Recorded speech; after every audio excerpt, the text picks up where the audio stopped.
The new year had brought strange times for Sodor.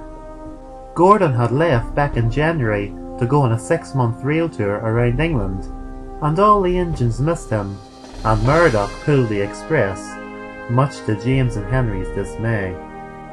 The fat controller came to see all the engines at Tidmouth Sheds.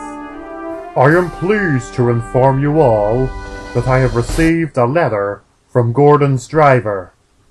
The engines were delighted. "How is he?" asked James. He is enjoying himself mostly. He arrived at York last week and caught up with the Flying Scotsman in the A4s, and he will be heading to Edinburgh next month. "Make sure you tell him that I'm looking after the express for him," said Murdoch. James slyly looked over at him. "I suppose you're hoping that Gordon will never return, but you mark my words, he will, and you'll be back to pulling freight."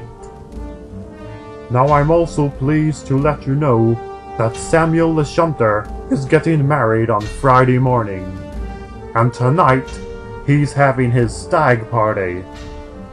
"Are you going, sir?" asked Thomas. Oh, no. I am not, Thomas. I'm far too old for things like that. That afternoon, Percy had to stop at the junction to let Thomas go past with Annie and Clarabelle, and on the platform a few of the workers were talking, and one of them called over Percy's driver and fireman. "Excuse me, "Are you taking the mail tonight?" yes we are." "Well, we have a plan. What sort of plan?" "We're going to play a little prank." So the station workers told Percy's driver and fireman about the prank, and Percy laughed and laughed. "Oh my! That would be fantastic!" he said. Diesel was at the other platform, and when the station workers went away, he whispered to Percy, "I overheard everything, Percy, and I must say that prank could be very dangerous, and you could get in a lot of trouble," he said in his oily voice. Percy was now worried. "Trouble? What kind of trouble?" "Well, think about it, Percy. The fat controller will be very annoyed. Maybe he will decide to lock you in the shed." "Oh no! Are you serious, Diesel?" "I've never been more serious in my entire life." What shall I do?" "There's only one thing you can do, Percy. Get another engine to pull the post." But who?" Just then, Thomas puffed past with Annie and Clarabelle, and Diesel's eyes followed him as he went down the track. "Thomas?" "You might have no choice, Percy. And think about it. Thomas is the face of Sodor. He's its main attraction, and the fat controller would never lock him in the shed." I guess you're right, Diesel." Soon it was time to go, and Percy puffed sadly away. That evening he was shunting trucks in the quarry, and he was still unsure of what to do. "How am I going to get Thomas to pull the post instead of me?" He looked over and he saw Ben struggling up the track before he came to a stop. "Oh, driver, I think I've got an awful cold. I don't think I can continue for the rest of the day." "Oh dear, you can't work with a cold, Ben. I guess you're going to have to go back to the sheds." "Oh, great! Looks like more work for me," huffed Bill. "That's it! I'll pretend that I am sick, and suggest to the fat controller that Thomas takes the post." Percy was a lot happier now, and the fireman uncoupled him from the trucks, and he headed for Tidmouth Sheds. At the sheds, Murdoch and James were arguing. Will you stop it with all your smarky comments, James? Why should I? You've no right to pull the express. And there's no place for you in these sheds. James, what is your problem? Have I done something to offend you? My problem, Murdoch, is that Gordon's away and the Fat Controller chooses you to pull the express, and you think you're going to be pulling it permanently. That's all. Oh, I get it now, James. You're angry that the Fat Controller didn't give you the express. That's not true, Murdoch. Edward butted in. You can barely climb hills, James. So why would you think the Fat Controller would give you the express? James said nothing. He just sat in silence. Soon Percy arrived, and he was coughing and spluttering. Are you okay, Percy? Asked Thomas. No, Ben has an awful cold. And I think that I have caught it. Oh, Percy, that is awful. I don't think I'll be able to pull the purse train tonight. Oh, don't worry, Percy. I'm sure I could do it. Oh, you don't mind, Thomas? Of course not, Percy. You're my best friend, and I would do anything for you, as long as the Fat Controller agrees. And later that night he did.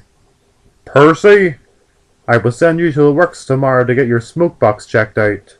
And Thomas, tonight you will pull the post train. Hooray! Said Thomas happily. Late that night, Samuel the Shunter's stag party was finished, and he was very drunk. So a few of his friends were helping him out of the pub. Are you ready for your big day tomorrow, Sammy? Yes! Ready! This is my last night as a free man! Yes, it is! And that's why we have something planned for you. You're gonna go on a journey. Really? Samuel's two friends sniggered. Here we go. This is gonna be fantastic. So they threw him in the car and drove him to the post train, which was still to be picked up by Thomas, and the guard was waiting. We're gonna get in so much trouble for this. I know, but it's gonna be worth it. Trouble! Women are nothing but trouble. So the guard and Samuel's friends grabbed him and stripped him to his underwear and put sunglasses on him and then tied him to the brake van. Is he secure? Don't worry, he will not break free from this, and I will keep a close eye on him. I love trains, and I love railways, and I love the Fat Controller Top hat, and Baldy Cuddly Fluffy Top hat. A few minutes later Thomas arrived and coupled onto the post train. "Here we go," he said, and the guard blew his whistle and they set off, unaware of who was tied onto the brake van.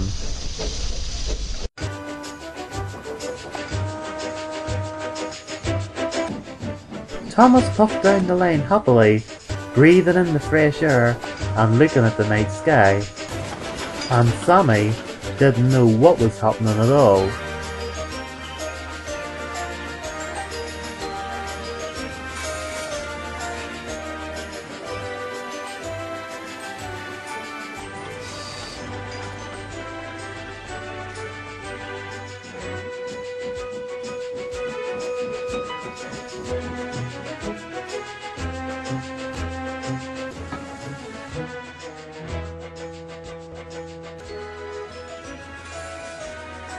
Soon they came to trouble. The signal was red at the station, and they had no choice but to stop. Oh, it's red at danger! Signals are a nuisance. There was more trouble. The signalman looked through the window and saw Sammy tied to the brake van, and he rushed down quickly. There's a naked man tied to the brake van! Thomas couldn't believe it. A naked man tied to the brake van? His driver and fireman rushed out quickly and run straight up. Is that Samuel? Why is he tied to the brake van with boxer shorts and sunglasses on? Because it's part of his stag do. It's a prank we all played on him. The signalman and Thomas's driver and fireman did not see the funny side at all.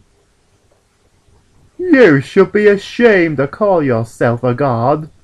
And I'm going to be reporting this to the Sir Topham Hatt immediately. Do you realize how dangerous that was? The guard could not think of a sensible answer at all, so he just said nothing. And they all had to wait until the fat controller arrived, and he was very cross because he had been woken up from his sleep. When I was told about this, I really had to see it to believe it. And now that I have, all I can say is that I've seen many things in my time, but nothing as stupid as this. Do you realize that if he would have failed off the brake van, there would have been deadly consequences? But he was well secured. We all made sure. That doesn't matter. The post train has now been delayed, and that means the people are not going to get their letters for an extra day. Messing with my timetables is no laughing matter, and I want to know who the "we" was. Tell me, Mr. Guard, who else was involved in this stupid prank? Were you, Thomas? No. You seemed very happy to take the post train. But Percy was sick. He caught a cold from Ben. He caught a cold from Ben? Looks like I'm going to be speaking to Percy tomorrow morning. Mr. Guard, you and them other two porters who played this ridiculous prank are suspended. Then he turned to the signalman. Can you make sure that Sammy makes it home okay, because he is getting married after all? No problem, Sir Topham Hatt, he said. The next morning, Thomas and Percy were in the yard when the fat controller came to see them. So, Percy, how was your cold? Oh, it's a good bit better, sir. That's good, Percy, because it's the most strangest cold I've ever heard of. Really? Yes. You say you caught it from Ben, which is impossible because engines can't catch colds from each other. The only way an engine can get a cold is if their smoke box gets stuffed up and they start coughing and sneezing. Percy was so shocked he didn't know what to say at all, and Thomas glanced over at him, thinking to himself if Percy really did know about the prank.